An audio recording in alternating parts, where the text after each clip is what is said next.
Bom, pessoal, já que todo mundo voltou do intervalo, né, vamos dar sequência aqui. Eu vou apresentar para vocês o Vinícius, tá? Vinícius é um empreendedor da área de criptomoedas, né? E ele vai falar então para a gente como é que é essa jornada dele, um pouco de como ele entrou nessa área, como funciona, né? Quais são os desafios, né? Nessa área, nesse mercado de criptomoedas, né? Vinícius, eu vou deixar contigo, te apresenta para a galera aí, tá? E no final a gente vê algumas perguntas para ti aí, o que o pessoal tem de dúvidas, tá? Então, Perfeito. contigo, cara. Perfeito, Cândido. Muito obrigado aí pela participação. É uma honra minha poder participar aí da Semana da Informática e trazer um assunto tão importante aí para a vida de todos. Bom, primeiramente eu gostaria de me apresentar, né? Eu sou Vinícius Morazoni Zetrits, né? Tenho 23 anos.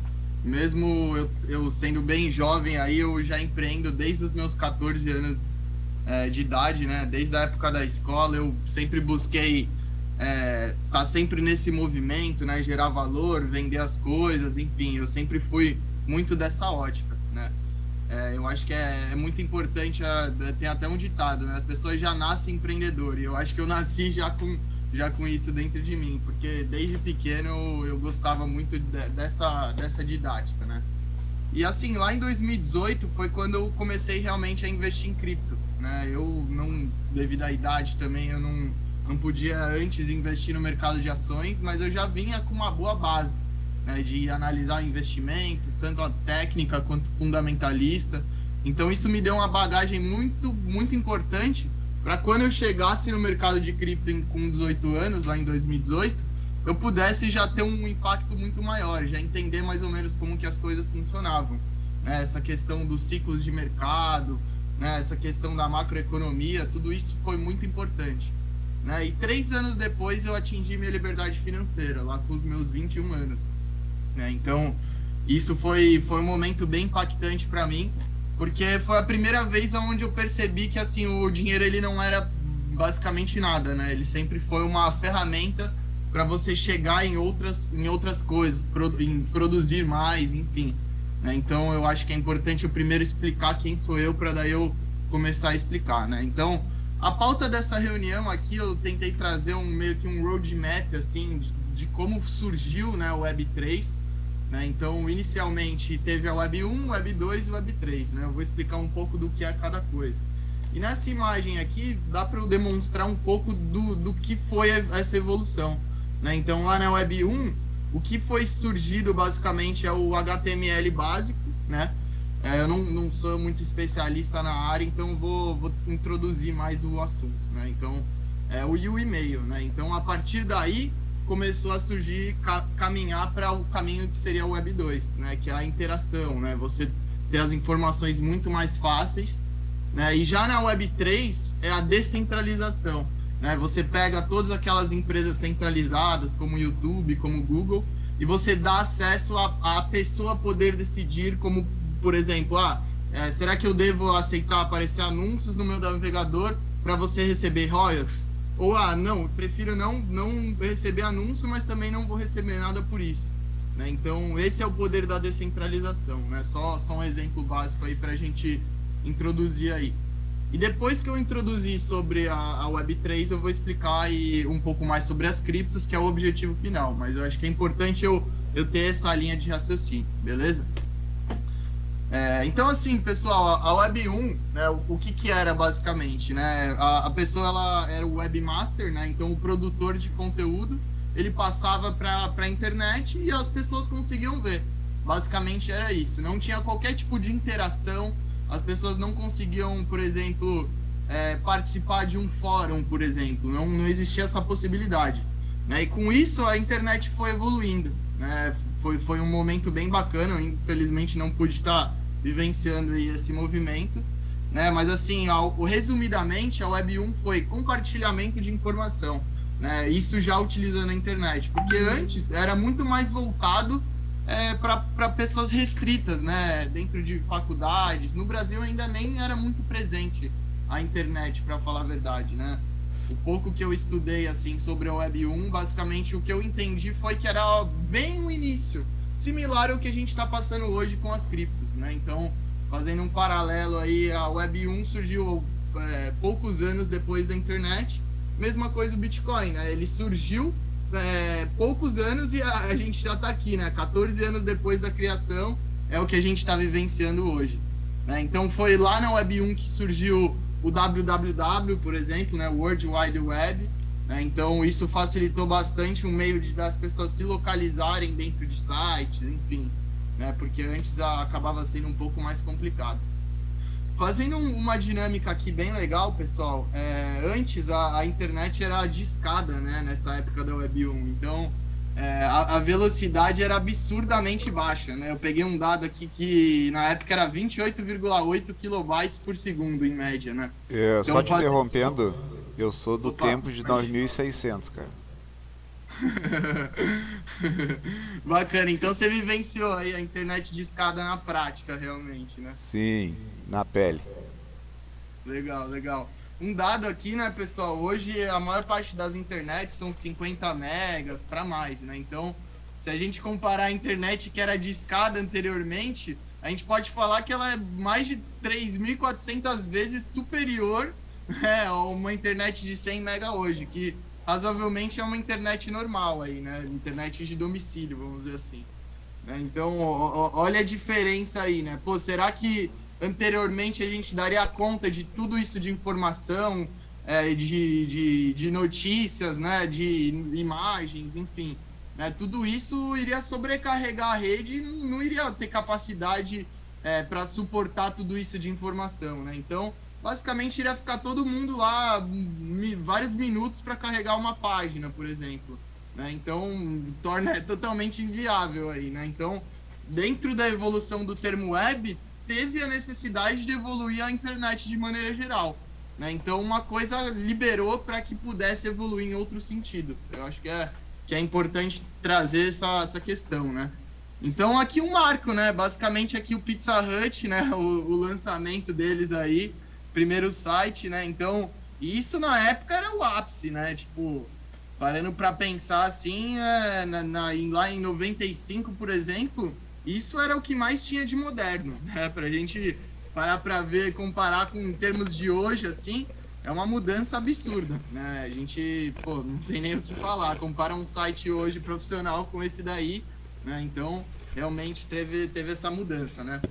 Então, o Web 2, né, ele já teve muitas melhorias, né? Então, você consegue, dentro da Web 2, ter, por exemplo, interações, né? Criar redes sociais, né? Explorar toda a parte de blogs, né? Interações completas, assim, sites de notícia, né? Então, a gente passou de poucos centenas de sites assim para mais de 3 milhões, isso já em 2004, né? 3 milhões de blogs. E isso é um crescimento absurdo, né? Depois eu vou trazer um outro dado aí bacana para a gente conversar um pouco sobre isso. E também, pessoal, eu queria deixar o convite, se alguém que tiver alguma pergunta aí quiser me interromper, tá bom? A ideia é aqui ser uma apresentação mais dinâmica, assim, né? Então, na medida do possível aí, também o Cândido, se quiser trazer alguma informação aí, tá bom? Vamos seguindo aqui, então. Aqui eu trouxe um dado bem relevante, né? Que na época da Web 1 tinha 250 mil sites, né? Isso lá em 96. E apenas 45 milhões de usuários globais, né? Então, parando para pensar assim, hoje em termos da população que a gente tem, era baixíssimo o acesso, né? Como eu disse, somente pessoas mais dentro de faculdades, né? Pessoas na área de cibersegurança, enfim, poucos desenvolvedores também estavam atuando na área, né? E teve um boom gigantesco depois da Web 2, né? Também as redes sociais começaram a ter um peso muito maior dentro da vida das pessoas, né? Facebook surgindo nessa época, né? O Google também tendo uma maior procura, assim, né? As pessoas conhecendo mais sobre o assunto. E a gente passou em 10 anos aqui de 250 mil sites para mais de 80 milhões de sites.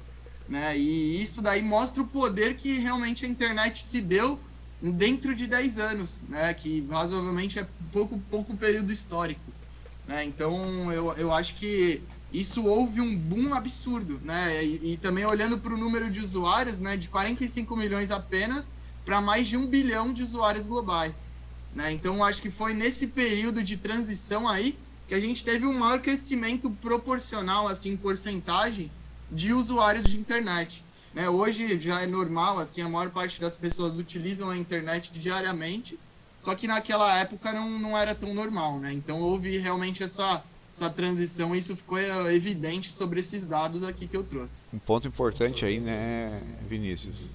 Foi o Claro. surgimento do smartphone também, isso potencializou e democratizou, né, o uso da internet. Não precisava mais ter um PC, né? Era o telefone aquele de todo dia, né, que passou a acessar a internet. Com certeza, Cândido. Ótima observação aí. Eu acho que o uso dos smartphones aceleraram muito esse processo, né? Porque trouxe essa questão do mobile, né? Muito presente. Porque, pô, que lugar que você leva o computador, né? Beleza, tem um notebook, você leva para o trabalho e tudo mais. Mas, pô, o celular tá lá no seu bolso, você acessa a qualquer momento, né? Você já tem tudo inserido já lá. Então, houve realmente esse período aí, eu acho que de migração do Web 1 para o Web 2, foi necessário esse avanço também, essa proximidade das pessoas com a tecnologia de fato, né? E um ponto bem interessante também, que nesses 10 anos a internet também evoluiu muito, né? Então, essa questão da fibra ótica, né? Essa questão da globalização de maneira geral, né? Facilidade de se comunicar entre países, isso acelerou demais, né? E esse processo aí foi acarretando numa melhoria e numa proximidade cada vez mais das pessoas com a internet, né? Com essa facilidade de acesso às informações. Né? Além disso, vale colocar, né, que foi o surgimento aí de grandes companhias como Google, Facebook, né, que hoje em dia, pô, basicamente são as maiores empresas, assim, em termos de dados, né, de informação, assim, né? O Facebook ele passou a ser uma rede social mais usada, né? Hoje o TikTok acabou passando, mas por muito tempo o Facebook foi muito assertivo na sua dinâmica, porque ele conseguiu migrar usar um ambiente na qual as pessoas se familiarizassem com o uso, né? E além disso, foi uma sacada deles juntar isso com as propagandas, na verdade, né? Então, no mesmo ambiente, você conseguia ver o que os seus amigos estavam postando e também o que era interessante para você poder comprar alguma coisa, né? Então tinha toda a inteligência lá por trás do algoritmo para trazer realmente que fosse assertivo, né? Então, e isso foi trazendo essa proximidade, né, com as pessoas, com a tecnologia e o uso final que elas dão para a tecnologia de fato, né? E daí, beleza, né? A Web3 surgiu em meio a tudo isso, né? Pós-crise lá de 2008, né? O Satoshi, que até hoje ninguém sabe muito bem quem é, né? Essa pessoa, se é uma pessoa, uma instituição, enfim, manteve o anonimato até hoje, né? E ele foi um dos responsáveis por criar a blockchain, né? Que até então existiam várias e várias tecnologias, né? Que tentaram criar uma criptomoeda, né? BitGold, enfim, várias outras. Poderia citar mais de 10 aqui. Mas, assim, o que realmente mudou de fato com o Bitcoin, né? Foi a dinâmica do gasto duplo, né? A dinâmica do gasto duplo é assim, quando você dá um dinheiro para alguém, você não pode, por exemplo, dobrar esse dinheiro e dar esse mesmo dinheiro para outra pessoa, né? Porque esse dinheiro é físico. Mas no meio digital, né, é possível, por exemplo, você, entre aspas, clonar um dinheiro, né? E muitas das criptos das anteriores ao Bitcoin, eles existiam ainda esse problema, né? Então, pô, como que você vai rodar uma cripto na rede, sendo que ela tem esse problema do gasto duplo? É inviável, né? Então, a blockchain foi uma tecnologia utilizada, né? Eu vou introduzir aqui o termo blockchain, né? Mas antes é importante a gente falar de cripto, né? Antes da Web3 de fato, né? O criador da Web3 foram as criptos, foi necessariamente o Bitcoin, né? Então, falando um pouco do Bitcoin, né? Da tecnologia que está por trás, é importante, antes até da gente falar do Bitcoin, a gente entender o que é blockchain de fato, né? Então, a blockchain de fato é um conjunto de blocos, se a gente fizer a tradução literal, né? Então, eu gosto sempre de usar esse exemplo aqui porque ele é bem didático, né? Imagina que eu tenho uma agenda aqui, né? Cada página eu tenho uma anotação, certo? Cada anotação aqui ela representa uma coisa que eu fiz, por exemplo, ou enfim. Né? E como você faz para alinhar a informação de um dia com o próximo dia, por exemplo? Né? Você não consegue linkar isso com a outra página. Né? Então, fazendo um paralelo, como que foi resolvido isso? Né? Existe a parte da tecnologia, né? Que são os mineradores, que são responsáveis por autenticar as transações. Né? Ou seja, qual que é o papel do minerador? Ele vai, ao final de cada dia que você completou a sua agenda, ele vai chegar e autenticar tudo que foi escrito lá. Né? Então, sei lá, 8 horas você fez tal coisa, 9 horas você fez tal coisa. Fazendo um paralelo para o Bitcoin, são transações. Né? Então, tal endereço mandou essa quantidade para tal endereço. Né? E assim por diante. Isso acontece a cada 10 minutos, uma nova validação, né, de um bloco. Né? Isso permite com que os mineradores validam isso, e validando uma vez, esse bloco se liga com o bloco anterior, que o bloco anterior se liga com o anterior até o primeiro bloco. Né? Então isso faz de uma forma, permite o algoritmo funcionar de uma maneira extremamente segura, na qual nenhuma transação do Bitcoin até hoje foi fraudada, né? Foi negligenciada ou foi basicamente clonada, né? Enfim, isso permitiu com que existisse um ambiente totalmente seguro. Né? A insegurança no Bitcoin está em você possuir 51% dos mineradores, né? Você ter a segurança da rede, né? Que é o famoso ataque 51%. Né? Não sei se vocês já conhecem esse termo. Mas isso eu diria que é uma das maiores besteiras que alguém pode falar, porque assim, para você ter 51% do poder computacional do Bitcoin hoje, que é os mineradores, né? Os mineradores têm essa função de trazer o poder computacional. Você teria que gastar assim, um número absurdamente gigantesco de, sei lá, mais que 30, 40 bilhões tranquilamente. Isso para o objetivo de destruir a tecnologia, né? Que não teria sentido nenhum de alguém colocar tanto dinheiro envolvido sem ter nenhum lucro dessa operação. Né? Então, é por isso que eu confio tanto na tecnologia do Bitcoin, e eu considero a blockchain uma das tecnologias mais disruptivas aí construídas até hoje. Porque ela permite esse ambiente seguro.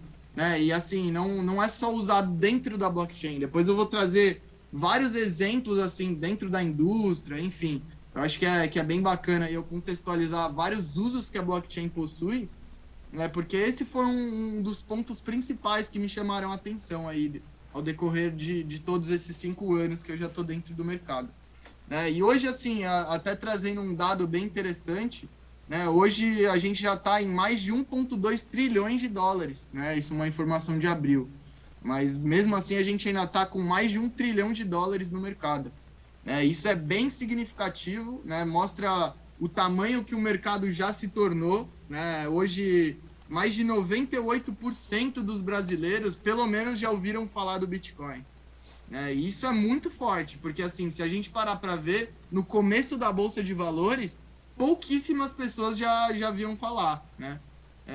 E assim enfim, né? Vários outros mercados que surgiram há muito mais tempo não têm esse poder de ser falado, né? De ser ouvido por tantas pessoas, né? Eu sempre gosto de fazer um teste social, né? E no começo, quando eu pegava algum Uber, assim, eu sempre... você já ouviu falar de Bitcoin? Putz, o que é o Bitcoin, né? Já ouvi falar, mas não tenho nem ideia. Né? Hoje em dia eu sempre pergunto a mesma coisa e a resposta já é sempre diferente, né? Putz, um amigo meu tá ganhando muito dinheiro com isso, mas eu não sei investir, né? Como que eu faço aí para me adentrar aí nesse mercado, né? Qual que é o real valor, qual que é o lastro do Bitcoin, né? Já começam a surgir várias dúvidas, né? Até por sinal, se vocês tiverem alguma dúvida aí, quiser perguntar alguma coisa, tá bom, pessoal? Vamos perguntar aí, porque quem não pergunta não sabe a resposta, né? Aproveitar aí, pleno dia dos namorados aí, 9h30 da noite, vamos fazer valer a pena aí. Valeu, pessoal. E assim, por que o mercado cripto ele é importante para o seu futuro, né? Acima de tudo, eu vejo o mercado cripto como um mercado de extrema oportunidade, né? Tanto pelo tamanho que ele é, né? Que eu considero ele um tamanho pequeno ainda, mesmo a gente já tem essa robustez aí, né? Principalmente pelo fato de que, assim, a gente está acompanhando a formação dessa tecnologia ainda, né? Então, a gente... Várias outras criptos surgindo, Ethereum, stablecoins, né? Que é um termo que traz o valor de uma stablecoin para dentro do mercado cripto, né? Então, isso facilita muitas coisas, né? Só um exemplo, assim, de uso de uma stablecoin, né? Sei lá, você vai viajar para o exterior, né? Geralmente as pessoas ou elas compram dólares e levam para o local onde elas vão, ou elas gastam no cartão de crédito, né? Então, os dois casos elas vão pagar imposto, elas vão pagar um FII dessa transação, né? Já se você utiliza, por exemplo, uma stablecoin, esse FII que você vai pagar, ele não vai passar de 10 centavos, independentemente do valor, né? Então, você usa, por exemplo, uma USDT, né, que é a stablecoin mais conhecida, você consegue, levando uma Ledger, né, tipo um pendrive assim, você leva um pendrive sem você ter a necessidade de, por exemplo, levar dólares, correr risco de ser roubado, enfim, né? Existem várias formas de uso das criptos de maneira geral. Só trouxe um exemplo aqui só para demonstrar realmente, né? E um ponto importante também, pessoal, é que hoje as grandes empresas, né, as grandes instituições financeiras, elas não estão fortemente aderindo às criptos, né? Principalmente pelo fato de a gente não ter passado por uma regulamentação dos governos, né? Então, os governos ainda eles não olharam com uma força necessária aí para regulamentar esse mercado, e por isso as grandes empresas elas não fazem ainda muita parte disso, né? Mas você já vê, por exemplo, BlackRock, né? O maior custodiante financeiro do mundo, né? Mais de 8 trilhões sobre custódia, 8 trilhões. Você pega o mercado cripto de 1 trilhão, não chega nem aos pés dessa instituição, né? E eles já possuem produtos exclusivos de cripto para os clientes deles, né? Então, isso já é uma mudança. Isso foi nesse último ano que aconteceu, né? Bancos como, por exemplo, Goldman Sachs, JP Morgan, né? Grandes instituições aí de bancos olhando para isso, né? Até aqui dentro do Brasil você observa isso, né? PicPay, Nubank, não sei se o Banco Inter tem ou não, enfim, já estão aderindo para as criptos, né? Porque existem várias soluções de o próprio banco ter a custódia das criptos e permitir que os seus clientes comprem criptos, por exemplo, né? Não é um modelo tão ideal, né? Porque o ideal é cada um ser seu próprio banco, né? Cada um manter a custódia das suas criptos, né? Esse é o real poder da Web3, né? É a descentralização, você não precisar de intermediários, né? Mas os bancos estão usando dessa custódia deles para fornecer esse tipo de produto, né? Não que isso seja visto com maus olhos. Na verdade, é melhor você investir dessa forma do que não investir, né? Mas o ideal é você ter sua própria custódia. Até mesmo governos, né? El Salvador, né? Vários outros países estão cogitando pegar o próprio capital, né? O dinheiro do PIB do país e comprar em cripto, né? El Salvador está fazendo isso já. E, assim, não só incentivou a população a fazer o mesmo, mas também trouxe uma nova economia, né, que é os comércios, né, que é todo mundo utilizando o Bitcoin. Isso é super bacana, né? Até tem um amigo meu, Palavras de Satoshi, lá no Instagram, que ele realmente ele diz que ele é discípulo do Satoshi, né? E a missão dele assim é realmente trazer essa ótica das criptos para as pessoas e para os comerciantes, né? Sejam comerciantes pequenos, restaurantes, né? Bares, enfim, tudo pode aceitar cripto, né? E é vantajoso isso para o estabelecimento, né? Tanto pelas taxas né, como diminuindo aí os encargos fiscais, enfim. É super bacana aí, e reforço, né? É um mercado que ainda não é regulamentado, né? Então a SEC, né, a CVM aqui no Brasil, ainda não chegou e falou: ah, você pode comprar tantos R$ 1.000 em Bitcoin, se passar disso você vai pagar imposto. Não, é uma coisa que assim, existem regras já, né? Mas não está delimitando, enfim, não está fazendo a verificação disso daí, como é feito, por exemplo, dentro da Bolsa de Valores, né? Então, existe um movimento ainda muito grande pela frente, que é os países regulamentar tudo isso. E na minha visão, pessoal, isso daí vai ser um momento de virada, né? O mais interessante seria você já estar inserido nesse mercado quando a regulamentação vier. Porque, na minha visão, não vai ter Bitcoin suficiente para essas empresas comprarem. E eles não vão querer comprar pouquinho Bitcoin, 2 Bitcoins. Eles vão querer comprar 1.000, 2.000, 10.000, 20.000 Bitcoins de uma vez, né? E vou trazer dados aqui que mais para frente aí talvez brilhe o olho de vocês aí, beleza? Vou seguindo aqui, se tiver alguma pergunta. Aqui eu trouxe alguns casos, né, de usabilidade do blockchain. Né? Inicialmente aqui o setor financeiro, né, como eu trouxe, né? O blockchain foi usado com o Bitcoin e isso foi um case de extremo sucesso, né? Porque nunca existiu um ativo a se valorizar tão rápido, com tamanha tecnologia, né, e tamanha usabilidade que as pessoas dão para esse ativo. Né? Pensar que o Bitcoin lá nos seus primórdios, né? Ele foi usado para comprar uma pizza, né? E hoje, pô, você paga a conta, paga a luz, faz o que você quiser com o Bitcoin. Você viaja pelo mundo, enfim, são quantos usos que o Bitcoin tem hoje? Acho que é incontável. Enfim, não tem como você ter a dimensão exata, né, do tamanho do Bitcoin e o que isso impactou o mundo hoje, até hoje, né? Então, isso eu vejo como o principal ponto, né? Dentro da saúde, isso também já está sendo usado em alguns projetos pelo mundo aí, né? Que é a questão de assim, pô, você chegou num prontuário médico, né? Vamos supor aí um caso, sei lá, você quebrou o pé, sei lá, você estava correndo, quebrou o pé. O que acaba acontecendo? Você chega lá no médico, vão verificar, vamos supor que você não está com a sua carteirinha, não está com o seu documento. Imagina a dificuldade que vai ser para localizarem seu nome, entender se você já tinha quebrado esse pé ou não, se você tem alergia a algum medicamento, né? Pensando na hipótese que você está desacordado, isso daí é mais difícil ainda, né? Imagina se você tivesse algum registro dentro da blockchain, né? Um sistema único, onde quem for autorizado consegue verificar isso daí e consegue de fácil acesso ter acesso a esses dados dentro da sua saúde, por exemplo. Né? Então, esse é um exemplo que eu acho que é bem bacana, que mais para frente eu vejo os países, de maneira geral, olhando para isso e utilizando essa dinâmica da blockchain.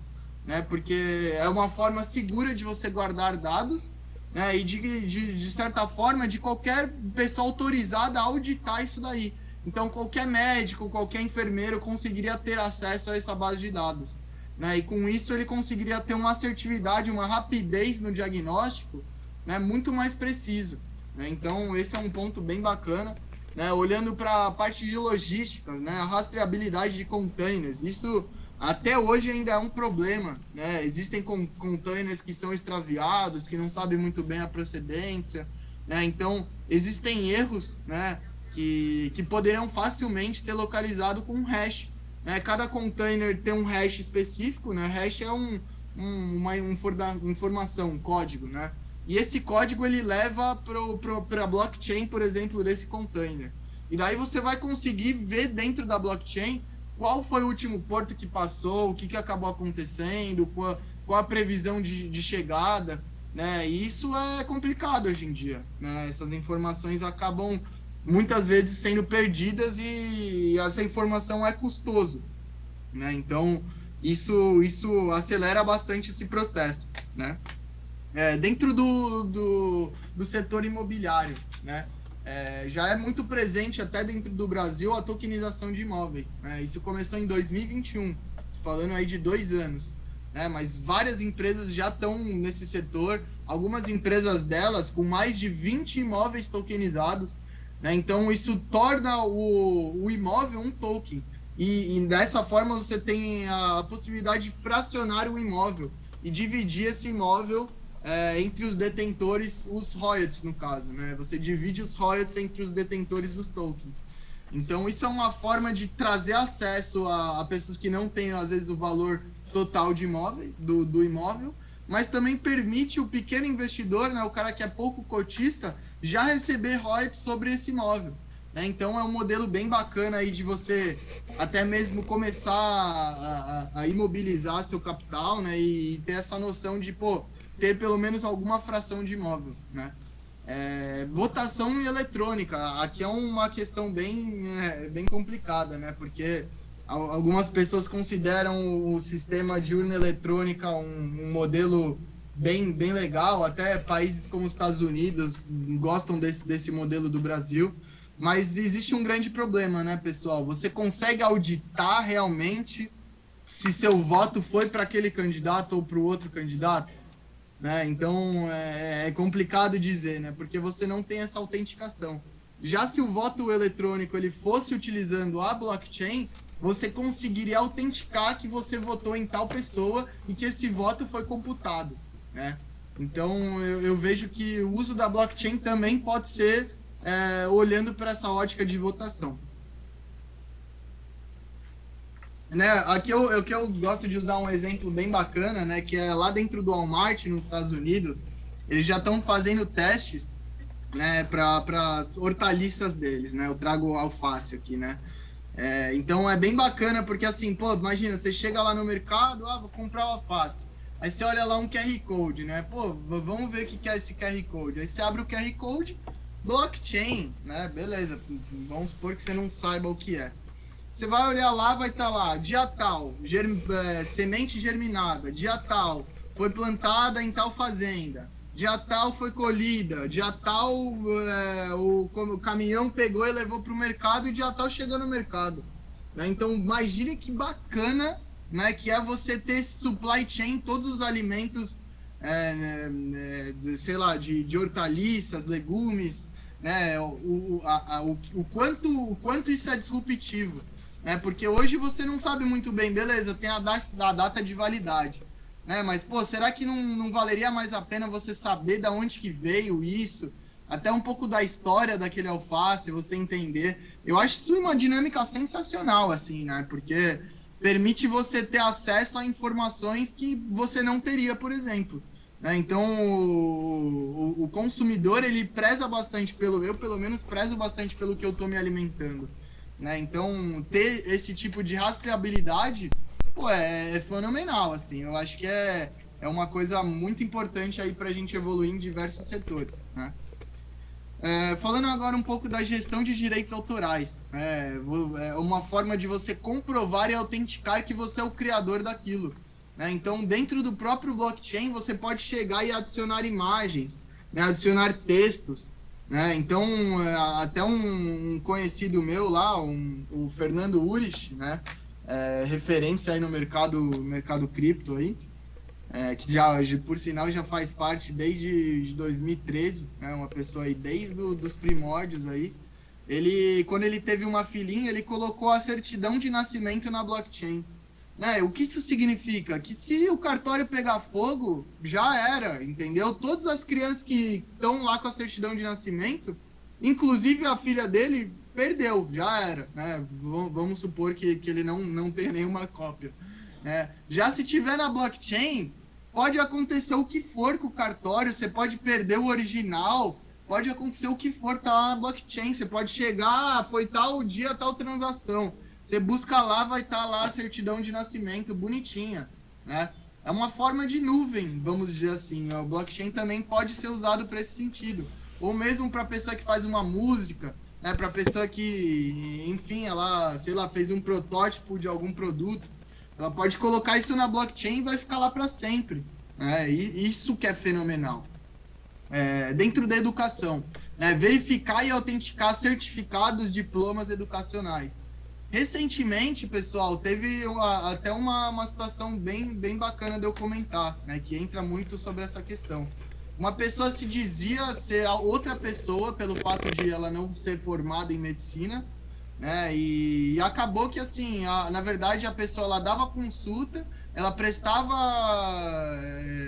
fazia, enfim, tudo que um médico realmente faz, sendo que ela não tinha um certificado, ela não era uma médica de fato, né? Imagine você, sei lá, tomar um remédio errado e daí você for ver, putz, a pessoa não é verificada, né? Não tem o certificado lá, né, de medicina. Então, isso usando a blockchain, você conseguiria verificar isso facilmente, né? Você abre lá, se realmente tivesse, né, eu tô falando assim de possibilidades e usabilidades que a blockchain tem, né? A maior parte dessas usabilidades que eu trouxe ainda não são utilizadas em prática, né? Mas imagina se tudo isso já rodasse, né? O quanto facilitaria a vida de diversas pessoas aí e trouxesse um ambiente mais seguro. E aqui eu trago um pouco de, como que você se relaciona com a sua vida financeira? O pessoal não tá querendo interagir tanto aí, então eu vou seguir mais a minha visão, né? Isso. Eu vejo... Opa, pode Não, falar. pode seguir a tua visão, acho que é bem interessante. Pessoal, eu sei que tem umas dúvidas aqui. Ah, pode falar.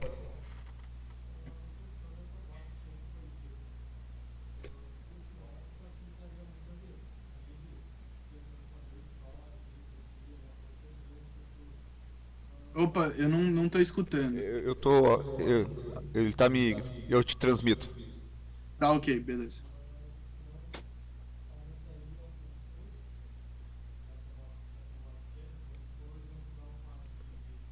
Perfeito.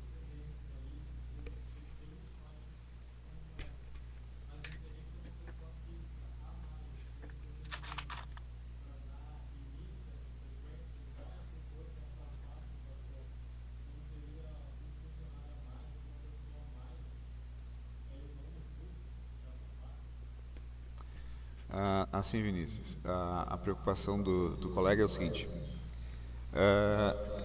o custo para aplicar o blockchain na cadeia, por exemplo, do exemplo aquele da alface, isso não geraria um custo a mais? Não geraria, por exemplo, mais mão de obra dentro desse processo? Ah, bacana, bacana. Não, de fato, né? Se você realmente quiser colocar na blockchain do Bitcoin, isso teria um custo que hoje em dia ele é bem alto, né? Dependendo do formato que você for colocar, em torno de R$ 1.000 por upgrade dentro da rede do Bitcoin. Que só uma questão que eu não comentei, né? Depois que o Satoshi criou essa tecnologia blockchain, ele permitiu com que existisse blockchains permissionadas privadas, né? Então isso cria um ambiente de blockchain, só que para o uso de uma empresa específica, por exemplo, que no caso seria o Walmart, né? E convenhamos, né? O Walmart não teria nenhum custo significativo por criar uma blockchain para ele, né? E por outro lado, ele criando uma blockchain dele, todas as transações que acontecerem aí, né, seja o upgrade de novos alimentos, enfim, ou se não a retirada de um alimento que foi vendido, não teria qualquer custo, né, somente o custo de criação da blockchain. Então, criando um ambiente tendo uma blockchain permissionada, isso permite com que várias empresas viabilizem essa rastreabilidade, essa auditoria, sem impactar fortemente no seu faturamento, né? Na verdade, até aumentando o seu faturamento.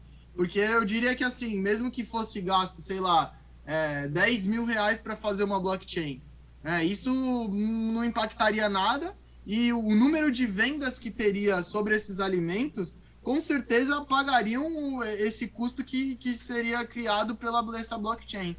Então, eu concordo que existe esse custo hoje para o Bitcoin, mas só que existem várias outras soluções, né? Como mesmo utilizar outras blockchains para para colocar dados, né? Sei lá, que por exemplo o Ethereum. Hoje uma transação no Ethereum é muito mais barata do que o Bitcoin. Né? E no Ethereum você consegue criar mais coisas. Um exemplo, o NFT, né? Que nada mais é do que um token que teve mudanças, né? Que permitem adicionar uma imagem, por exemplo. Enfim, então é bem bacana essa dinâmica, assim. Eu acho que faz todo sentido para a empresa olhar para uma blockchain permissionada, por exemplo.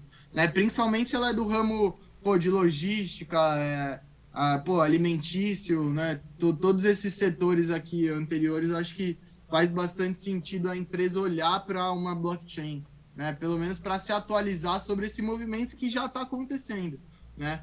É um movimento natural que isso vai dia após dia se acelerar, né? E acarretando também uma melhora da tecnologia de maneira geral.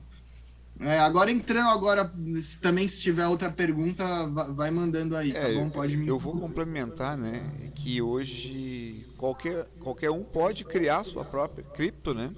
Basta, eu até não sei exatamente a informação, é um número X de transações para essa cripto ser aceita, né? Sim, na verdade, assim, existe uma grande diferença de você criar uma cripto e você criar um token. Né? Criar uma cripto, você teria que criar uma blockchain, né? Aí já é um pouco mais complicado. Mas você, por exemplo, criar um token na rede do Ethereum ou na rede da Solana, da Matic, enfim, né? Não vou entrar muito entre as criptos que existem, mas, claro, se vocês se interessarem, eu posso comentar um pouco melhor.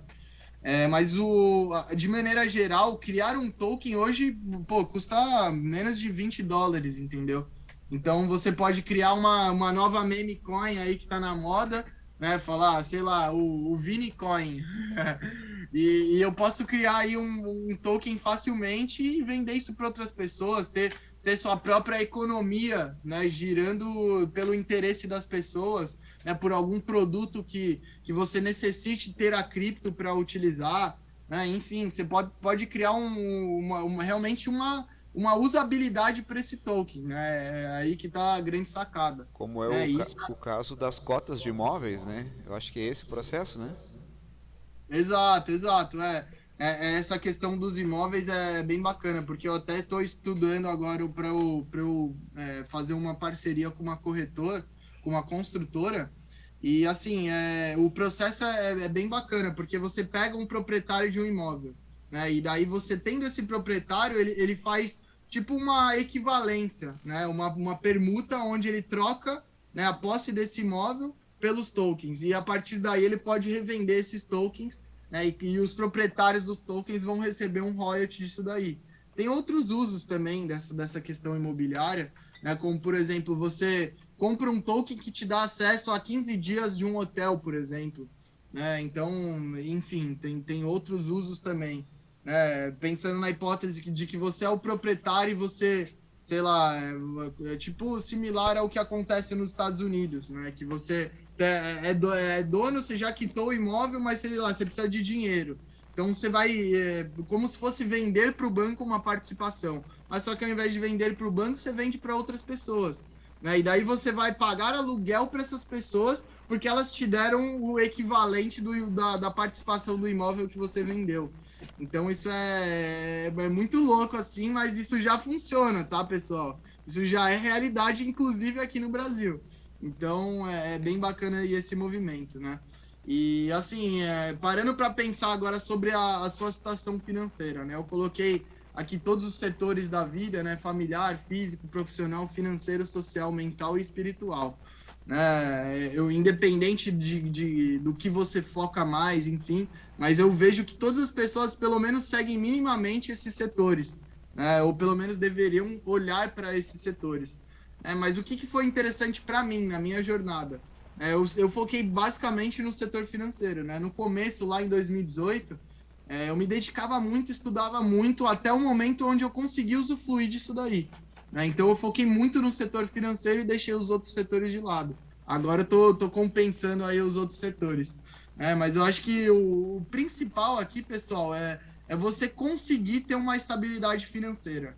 Isso Isso é muito importante. O quanto antes você conseguir isso, melhor, né? Porque não sei aí as pessoas que estão acompanhando, se são mais jovens ou mais velhas, né? Mas de maneira geral, eu vejo que assim a independência financeira, ela geralmente ocorre de duas formas, né? Ou as pessoas empreendem ou elas investem. E o interessante é você tentar fazer os dois, né? Porque aí você vai estar realmente se aproximando, né, de uma decolada financeira, né? E quando isso acontecer, você vai conseguir realmente a parar para ver os outros setores da sua vida e se equilibrar mais, né? Eu, pelo menos, foquei muito mais no início nessa parte financeira, porque hoje em dia tudo é dinheiro, né, pessoal? Então, quanto antes a gente fazer o dinheiro trabalhar para a gente, menos a gente vai trabalhar por dinheiro, né? O que é um salário, por exemplo? É você trocar horas da sua vida por alguma coisa. Pô, será que isso é benéfico? Será que isso vai te levar para algum lugar, né? Na minha visão, eu acho que te leva muito mais você estudar igual um condenado, empreender e saber o que você está investindo, saber gerar o seu dinheiro para que ele gere mais dinheiro, né? Eu acho que essa mudança de mentalidade é super importante, né? Cada um, né? Eu segui esse caminho e deu certo para mim, né? Vai daí de você entender essa lição ou não.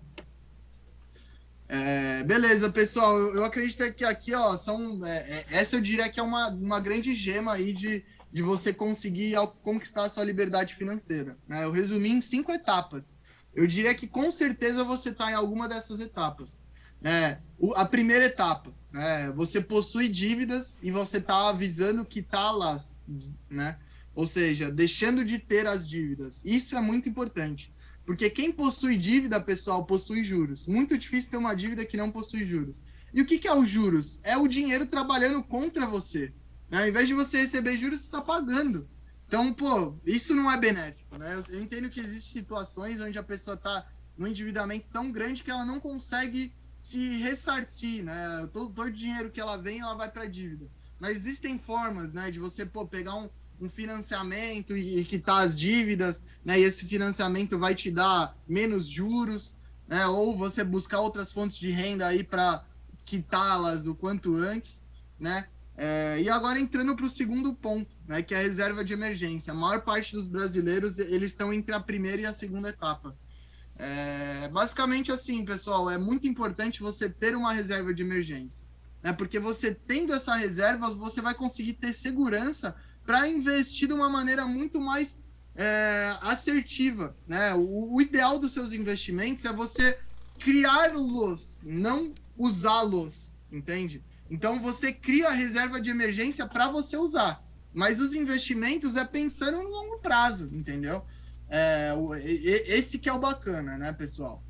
Terceiro ponto, né? Se você já está nesse terceiro ponto, se você já faz aportes, todo mês você investe alguma coisa, você pega uma parte do que você recebe, você investe diretamente, pensando no seu futuro, você já está na frente de muitas pessoas, pessoal. E eu vou te dizer uma coisa, se você já está no nível 2 e está começando a estruturar para ir para o nível 3, isso pode acontecer em um mês, tá, pessoal? Você já, sei lá, você tem 2, 3 meses de custo de vida, né? E daí, pô, todo mês te sobra uma graninha, já pega esse dinheiro e começa a investir. É muito importante você começar. Nem que seja com 50, 100 reais. Mas começa, pessoal, começa. Por quê? Você vai conseguir entender a importância de você investir todo mês. Como a apresentação ela, que é um pouco curta pelo esse assunto, eu não vou conseguir ter tempo para mostrar uma planilha, né? Mas, assim, 100 reais investidos todo mês no Bitcoin te geram resultados absurdos. E convenhamos, pessoal, 100 reais é uma saidinha no mercado. Um almoço fora de casa, você acaba gastando 100 reais. Né? Então, pense no seu futuro acima de tudo, tá? E daí, pessoal, beleza. Quarto ponto, né? Aqui começa a ficar gema aqui, tá? Quando os seus investimentos começam a te dar mais retorno do que o seu custo de vida. Então, pensando que você tem um salário e você recebe um salário, o que está acontecendo aqui no terceiro ponto, né? Você recebe um salário e vamos supor, sei lá, o salário de 2.000 reais. e você consegue gastar 1.500 e 500 sobra para você investir. Você vai investir esses 500, beleza. Pensando na ótica que você já tem uma reserva de emergência. O que vai acontecer se você fizer esse processo por vários e vários anos? Você vai chegar a ter um montante, né? Vamos supor, pegando a renda fixa, né? Vamos supor que você só investe na renda fixa. A renda fixa está te dando 1,1%. Né? Então, se você tem R$ 2.000 investidos, você já está ganhando R$ 2.200. Já é mais do que o seu custo de vida. Entendeu? Então, você já estaria na etapa 4.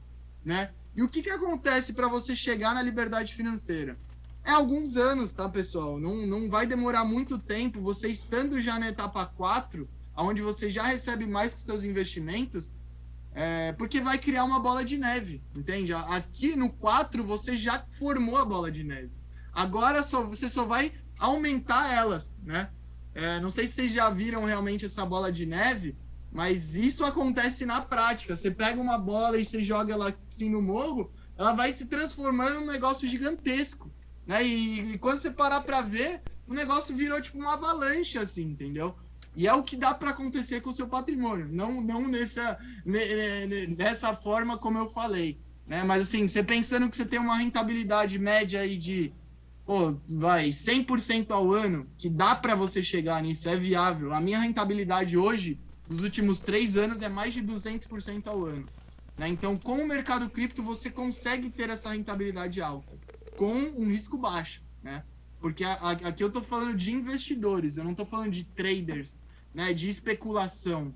Né? Eu comecei nesse modelo, né, mas hoje eu não sou mais trader, eu não sou aquela pessoa que fica olhando o gráfico o tempo todo, fica naquela angústia de comprar ou vender. Eu não recomendo isso, tá, pessoal?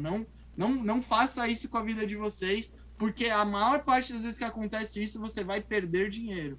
Então, comece estudando, comece entendendo o que você está fazendo como investidor, para daí, quando você entender tudo mais, aí você começa a fazer trade de fato, né? Mas começa lá poupando, né? Criando ali uma reservinha de Bitcoin, né? Até porque, pessoal, a gente não sabe o dia de amanhã, né? Vocês confiam realmente na previdência do governo, por exemplo? Vocês acham que vocês vão se aposentar e receber alguma coisa que faça jus ao custo de vida que vocês vão ter? Eu não confio. Eu pessoalmente, eu acho que se eu não fizer por mim, provavelmente o governo não vai fazer por mim. Então, a minha ideia é não correr esse risco, e sim eu mesmo correr atrás e fazer as coisas acontecerem, né? Aí beleza, pessoal. Aqui o que eu acho que é importante aí vocês focarem, né, para ter altos resultados. Primeiro, empreender, como eu trouxe, né? Empreender e investir é os principais. Né? E o terceiro, também não menos importante, é se antecipar sobre a manada. Né? O que é a manada? A manada é quando todo mundo fala sobre uma coisa e todo mundo está fazendo a mesma coisa. Né? O que é manada hoje em dia? É negócio de aposta, é negócio de meme coin, é negócio de inteligência artificial que vai te dar dinheiro. Tudo isso é manada. Né? E o que eu tô te falando é para você se antecipar. Tudo que tiver na manada, esquece isso. Entendeu? Já foi. Você tem que buscar a próxima movimentação que vai ter. Né? Então, lá quando todo mundo falava mal de cripto, eu defendia a unha e dente, entendeu? Por quê? Porque cripto não é o que as pessoas acham, né? Cripto não é uma pirâmide. Muita gente usa, investe lá no Bitcoin que você vai ter rendimento de 10% ao mês. Isso não existe, né? Isso é pessoas usando o nome Bitcoin para tentar enganar outras pessoas. Né? Então, tentam se antecipar sobre a manada. Isso é fundamental. Né? O que está hoje no momento, talvez não seja o momento de amanhã. Então, tenta se antecipar, beleza? Aqui, pessoal, eu vou trazer alguns dados mais técnicos aqui sobre o Bitcoin. Aqui é super bacana porque aqui nesse gráfico de arco-íris, né, que é basicamente uma projeção logarítmica, né, sobre o Bitcoin, né? Então, aqui a gente consegue ver momentos onde, desde do comecinho lá, né, desde o do Bitcoin valendo abaixo de $1 aqui, né, nesse momento. Então, ele sempre tem essas altas e baixas muito fortes, né? Geralmente uma alta de mais de 1000%, o que depois sempre acaba acontecendo uma queda de mais de 60%. Então, isso é natural e isso sempre vai acabar acontecendo. Assim como da última vez bateu o topo histórico, né, e caiu bastante, voltando aqui para a zona de compra, né? Veio novamente para a zona de compra. Qual momento a gente está agora, né?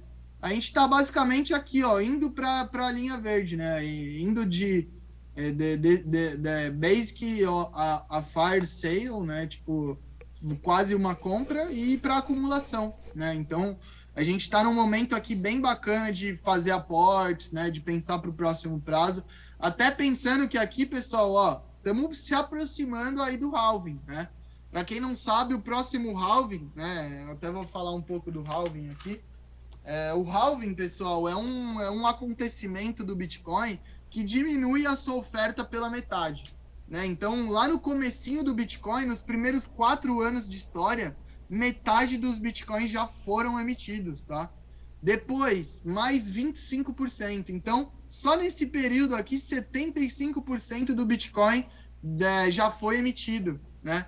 Depois aqui, mais 12,5%, né? Que é a metade dos 25%. Então, só nesse ponto aqui, 87,5% dos Bitcoins já foram emitidos. Né? Eu vou trazer um dado aqui depois no próximo slide, que mostra o quanto de emissão já aconteceu do Bitcoin. Né? E, assim, o que eu posso garantir é que depois de 2030, só vai ter 2%. Depois de 2030, só vai ter 2% de Bitcoin para serem emitidos. Ou seja, 98% dos Bitcoins já vão ter donos, tá, pessoal? E assim, você acha que quem é dono de algum Bitcoin vai querer se desfazer facilmente desse ativo? Você acha que essa pessoa não enxergou o valor desse ativo? Pelo contrário, né? Pelo contrário. Essas pessoas enxergam o valor e cada vez querem ter mais Bitcoin, né? Talvez não em todos os momentos, claro, né? As pessoas querem sempre realizar lucros, mas assim, dentro de uma queda muito drástica, você acha que essa pessoa que já tem Bitcoin, você acha que ela não vai comprar mais Bitcoin? Obviamente vai comprar mais Bitcoin, né? Então, isso é um modelo, né, que torna sempre o Bitcoin grandes altas e grandes quedas, né? Movido até pelo sentimento humano, né? Percepção de topos, percepção de fundo, medo de ficar de fora, ganância extrema. Isso acaba acontecendo naturalmente, né? Muitas pessoas acabam entrando em que momentos no Bitcoin? Momentos de topo, né? Momentos de topo, isso é natural, porque é quando vai aparecer na mídia, é quando o amiguinho vai falar, é quando sei lá, a avó veio falar de Bitcoin com você, entendeu? E você vai, pô, sua avó veio falar de Bitcoin com você, você não vai saber o que é?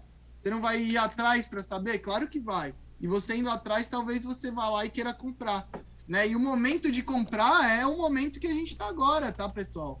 Daqui a poucos meses vai ter o halving, e pós-halving, geralmente ele tende a buscar a linha vermelha. Ele vai subir aqui.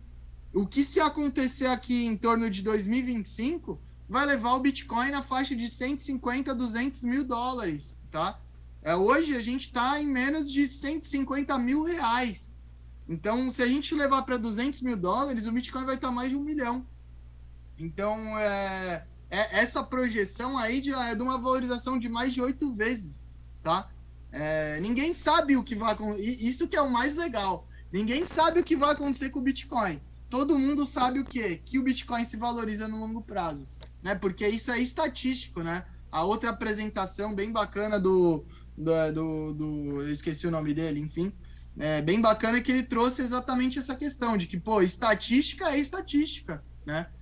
E isso é estatisticamente comprovado de que o Bitcoin sobe no longo prazo, né? Você sempre vê topos e fundos ascendentes, né? Ele subindo, topo, fundo, e assim vai por diante. É claro que com grandes quedas, né? É aí que tira dinheiro da maior parte das pessoas, se você não souber o que tá fazendo.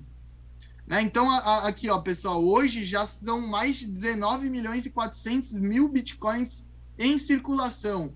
92,38% já disponíveis, já possuem donos, tá? E qual que é a emissão do Bitcoin hoje? 900 Bitcoins por dia. O que é 900 Bitcoins por dia? Isso não é nada. Se chega uma empresa grande, ela vai comprar um mês de emissão de Bitcoin uma vez só, entendeu? Igual a Tesla. A Tesla chegou comprando 40 mil Bitcoins, né? Então, para pensar, pessoal. Para pensar. Quando as empresas, quando os governos regulamentarem as criptos, imagina o movimento em massa que vai ter de empresa querendo comprar isso e não vai ter Bitcoin para todo mundo. O que vai acontecer? O Bitcoin vai subir absurdamente. Né? Eu não estou falando assim que isso vai acontecer em breve, né? Pelo contrário, né? Eu vejo isso dentro da ótica de até 2030, né? E eu estou disposto a estar dentro desse mercado até lá. Então eu não tenho pressa, não. Quanto mais tempo demorar melhor para mim, né? Porque mais frações de Bitcoin eu vou me acumular ao decorrer desse tempo, né? Então, isso é super bacana.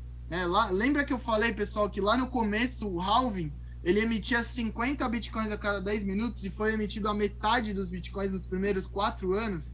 Então, essa emissão hoje é de 6,25 Bitcoins a cada 10 minutos. Se você fizer a conta aqui, esse valor vai gerar 900 Bitcoins por dia. O que isso mostra que é muito pouco, né? Já é menos de 1 Bitcoin por minuto, entendeu? Então, é relativamente baixa a emissão. Até para vocês entenderem, a emissão do Bitcoin hoje está menor do que a do ouro físico, tá? Do que as mineradoras conseguem emitir de novos ouros. Então, a escassez do Bitcoin já é menor do que o próprio ouro. Então, será realmente que ele é ouro digital? Eu diria que ele é muito mais que o ouro digital, né? Esse nome aí já ficou do passado aí. Esse dado aqui, pessoal, foi o que brilhou, por isso que eu sempre gosto de usar ele, né? Esse daqui foi o que brilhou meu olho. Porque eu falei, putz, beleza, né? Aqui, explicando aqui para vocês, né? Aqui é a emissão de Bitcoin, né? A inflação do Bitcoin ao decorrer do tempo. Então, o Bitcoin possui uma inflação, só que é uma inflação descendente, ela cada vez diminui a sua inflação. Até o ponto onde a inflação do Bitcoin vai estar menor que 0,001%. 0,001, né, por cento ao ano, tá? Isso é, assim, uma inflação dessa, né? Você pega, por exemplo, qual que é a inflação do real hoje, né? Mais de 6%. A inflação do dólar, mais de 4%. Né? E você pega o Bitcoin hoje, né? A gente está aqui, ó, no 6,25. A gente está similar aqui, ó, 19 e poucos, né? Então a gente está aqui próximo daqui, né? A inflação do Bitcoin hoje, ela está em torno de menos de 1,5%, né? Puxando aqui para o gráfico, menos de 1,5% ao ano. Então, assim, a gente já está muito na frente de qualquer país, né? Eu acredito que nem o euro tem uma inflação tão baixa quanto o Bitcoin, né? E, assim, isso tende a diminuir mais a cada 4 anos, né? A cada 4 anos vai diminuindo pela metade essa inflação, né? E o mais interessante é o que eu trouxe no slide anterior, né? Mais de 19 milhões já existentes de Bitcoin, né? Só falta 1.600.000. Isso é dados de hoje, tá, pessoal? Peguei hoje essas informações.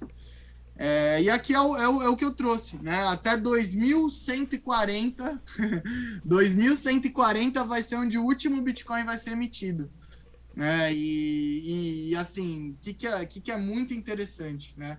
Entre 110 anos depois de 2030, vai representar 2% dos Bitcoins emitidos, né? 2% apenas, né?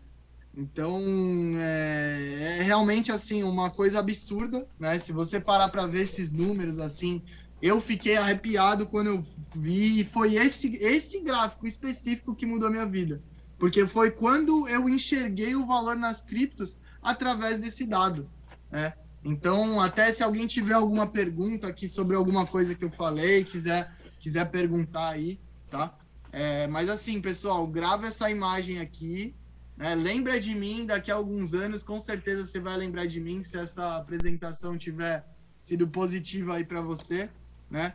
Espero que seja uma lembrança positiva, né? Que você comece a comprar cripto aí e tenha resultado, né? E não uma lembrança negativa de que, putz, aquele cara me falou isso em 2023 e eu não dei valor e hoje, 2030, tô querendo comprar o Bitcoin e ele tá mais de $1 milhão, né? E daí você sabe o que vai acabar acontecendo? Você vai comprar o Bitcoin. Não tô falando que você não vai comprar. Mas só que você vai comprar uma fração tão pequena, tão irrisória, né? Que, claro, vai ter um valor, né? Porque o Bitcoin vai estar valendo tanto. Mas, assim, se você parar para ver hoje, R$ 100 investidos, talvez seja muito mais do que 1 milhão no futuro, entende? Porque o que importa é a fração que você tem, né? Até mesmo se você pegar aqui, ó, pega a quantidade de pessoas que existem no mundo e divide pela quantidade de bitcoins que tem aqui. Você vai ver o quanto de bitcoin seria necessário para você ter o mínimo de bitcoin caso todo mundo quisesse ter, né? Eu gosto de fazer um paralelo, né? Que assim, nos Estados Unidos possuem mais de 30 milhões de milionários, né? Pessoas que possuem mais de $1 milhão disponíveis, né? Em patrimônio, alguma coisa assim. E assim, pessoal, se cada milionário dos Estados Unidos, quiser comprar um Bitcoin, não tem Bitcoin. Já era, acabou, entendeu? Não vai ter nem para metade dessas pessoas, né? Porque muitos dos Bitcoins que tem hoje em circulação são perdidos, são de corretoras, são de pessoas que só vão vender quando ele subir muito, entendeu? Então, esse movimento, essa oportunidade que a gente tem hoje de poder com R$ 1.000 poder comprar bastante fração de Bitcoin, você não vai ter no futuro. E daí você vai com certeza lembrar de mim. Maravilha. Bom, pessoal, tô finalizando aqui já, né? Queria deixar um convite aí. Eu tô prestando uma mentoria gratuita aí entre umas das empresas minhas, a Prof. Então, quem quiser entender um pouco mais sobre as criptos, né? Mais voltado para essa parte de investimentos, né, de portfólio, um diagnóstico da sua situação financeira. Tem meu contato aqui, pode entrar em contato comigo, tá bom? E até mesmo, para quem estiver precisando de algum trabalho aí, quiser alguma classificação aí, que eu possa olhar o currículo e tudo mais, pode me contatar, tá bom, pessoal? Vamos conversar. Queria abrir aí para alguma pergunta, se alguém tiver, quiser comentar alguma coisa também sobre a apresentação, tá bom? Obrigado aí, Cândido, também pelo convite aí, viu? Tem uma perguntinha final aqui. Tá? Legal, vamos lá. O pessoal já tá precisando sair por causa fecha a escola aqui. Mas tem uma perguntinha final. O pessoal quer saber qual é a melhor cripto para investir no momento, fora do Bitcoin. Nessas emergentes que tem aí, tem alguma barbada para indicar? Então, pessoal, eu já fui muito de altcoin, né? Eu já olhei muito mais para altcoin. Mas hoje, assim, até mesmo pelo cenário, né? Pelo cenário, a gente ainda não tá no bull market, né? A gente ainda não tá nessa disparada de preço, assim, que geralmente acontece pós-halving, tá vendo? Geralmente é pós-halving que ele tem essas grandes subidas. Então, nesse cenário de agora, eu não acho que é uma decisão sábia investir em outras altcoins. Eu acho que é importante você pensar no Bitcoin, pensar em dólar, né? Criar um portfólio para depois olhar para as outras altcoins. Mas assim, deixa um convite também. Tem um amigo aí chamado Gustavo Investimentos no YouTube. Ele gosta bastante dessas gemas, dessas criptos que são mais arriscadas, vamos dizer assim, né? Então, pô, ele é especialista aí na área, né? Ele já tem um canal aí com várias gemas aí que ele pode compartilhar com vocês, tá bom, pessoal? Mais uma perguntinha aí. Vamos lá. Então, querendo saber o que tu acha do fundo Hashdex. Do fundo Hashdex. Então, o fundo Hashdex é um dos principais aí de cripto, né? trouxe a exposição aí para vários institucionais, empresas aí. Mas assim, pessoal, sendo bem sincero, né, eu acho que o principal é você ter sua própria custódia, né? Então, até olhando um pouco para o resultado desse fundo Hashdex, né? O quanto ele ficou abaixo do, por exemplo, da valorização do Bitcoin, né? Então, eu acho que talvez faça sentido caso você tenha muitos milhões guardados aí, né? Mas caso você seja um investidor aí pequeno, está começando, o ideal é você manter sua própria custódia aí, focar nos ativos principais aí, estudar a tecnologia do Bitcoin, do Ethereum, né? O poder aí da stablecoin, de dolarizar seu patrimônio, né? De você ter diferentes investimentos te trazendo seguranças em momentos diferentes, né? Eu acho que isso que é mais importante aí, até mesmo do que olhar para fundos, né? Muito bem. Eu acho que agora se esgotou as dúvidas do pessoal aí, né? O pessoal vai para casa, já estão tudo com frio já. Mas eu quero te agradecer demais pela tua disponibilidade de passar o teu conhecimento, a tua experiência nessa área aí, que ainda a gente aqui tem pouca informação, né? E falta o contato com pessoas que estão mais intimamente ligados nessa área, né? Então eu te agradeço bastante, demais, por essa disponibilidade. Não, obrigado eu, Cândido. Pô, para mim é sempre. Sou muito feliz aí em trazer um pouco da minha história, um pouco das minhas vivências aí para contribuir para a vida de outras pessoas também, né? Isso que acaba sempre me motivando cada vez mais. E também parabenizar aí, né? Pô, até palmas aí para quem ficou até agora, né? Plena segunda aí o pessoal buscando conhecimento, buscando estar atualizado. Pô, esse tipo de motivação aí que me diferenciou no mercado. E vamos lá, pessoal, o negócio é estudar mesmo, correr atrás, né? E assim, estudar e praticar, não adianta ficar na teoria, tem que ir atrás também, pessoal. Muito bem. Obrigadão, grande abraço. Valeu, pessoal, boa noite aí para todos, viu?